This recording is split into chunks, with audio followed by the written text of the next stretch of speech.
有人常说，人如果没有远大的目标，就跟一条腌制的咸鱼没什么区别。这句话听起来似乎很有道理，毕竟目标就像是夜幕下的灯塔，能为我们指引方向，带来希望。然而，仅仅拥有目标是远远不够的。如果一个人总是口头上喊着目标，却从未真正实现过什么，那这样的目标不过是空洞的口号，听起来气势十足，做起来却毫无意义。在很多人看来，只有博览群书，懂得天文地理，贯通古今中外，知识渊博的人才能赚大钱。他们觉得自己赚不到钱，要么是努力不够，要么是技艺不够精湛。于是他们每天都在想着学习、提升、充电再充电，幻想着知识积累的越多，自己就越有价值。可实际上，先不说学了那么多能真正消化多少，就算学到了一些，往往也只是些不实用的屠龙之术，最终不过是浪费时间，派不上用场，毫无实际价值。然而，一旦某天你幡然醒悟，突破了对金钱的固有观念，你会忍不住感叹，原来赚钱是这么回事。其实并不像想象中那么复杂，而且跟读书、技术这些东西没太大关系。这么多年学的，可能都白费了，要是早点明白赚钱的本质就好了。说到学校里的教育，本质上它并不是培养人才的地方，更像是一个筛选机制，为社会输送一批听话、能满足基本需求的人力资源。所以，在学校里学不到真正的生存技能，赚不到钱的本领也很正常。那些留在学校的老师，很多是不愿面对社会残酷竞争的人，拿个证书后，年复一年重复相似的工作。如果他们能在城市里赚到2-3万一个月，恐怕没人会选择当老师。当然，我很尊重教育行业，也无意贬低老师，只是想说明，想掌握赚钱的真本事，别指望学校能给你答案。同样，没能看透情感的人也容易陷入误区，他们把女性视为高高在上的女神，不惜一切去追求、讨好，把对方捧得像天上的星星。可即便费尽心思追到手，体验往往不尽如人意，因为对方会觉得自己高你一等，毕竟是你千辛万苦才追来的。他可能会一直吊着你，逢年过节要求你送礼，表心意，觉得你既然爱他，就得为他付出一切，处处顺着他。如果稍有不顺，他就威胁分手。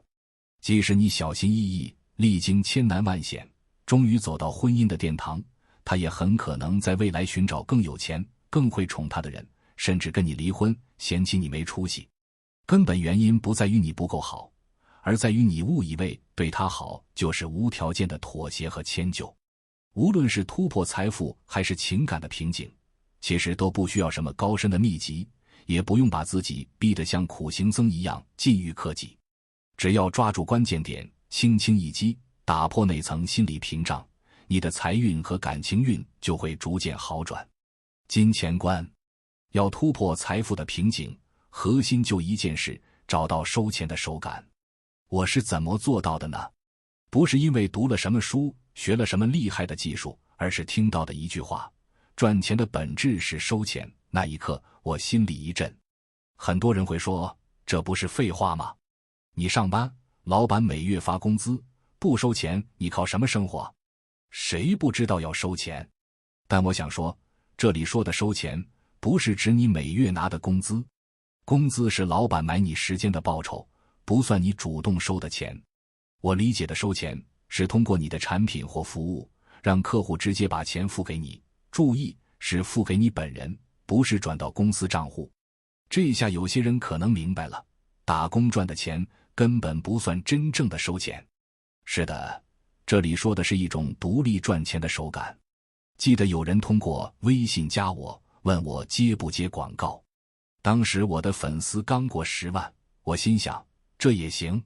但我还是冷静地报了个价，200块一天。对方很爽快地说，可以试一天。他把文案和链接发给我，我收了钱，按要求发布了。那一刻，我完全是懵懵懂懂，后来才明白，这就是广告变现。有了这次经历，我找到了收钱的感觉，才知道别人可以报500甚至1000，只是当时我不了解行情。后来我开始根据流量情况调整报价，需求多时还能加价，毕竟我可以挑客户。现在想想，如果那天我没敢报价，觉得自己时机未到，没勇气收钱，我可能永远体会不到这种感觉。收钱的感觉真好。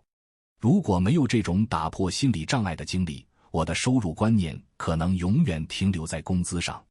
后来我不断拓展收入来源，流量主开通后，一篇10万阅读量的文章能分到400多块广告费，付费文章、读者打赏都是实实在在的收入。中国的小红书、知乎、头条号，还有国外平台，甚至线下业务。总之，一切渠道的开启都源于那次独立收钱的尝试。有了这种手感，财富的瓶颈自然就突破了。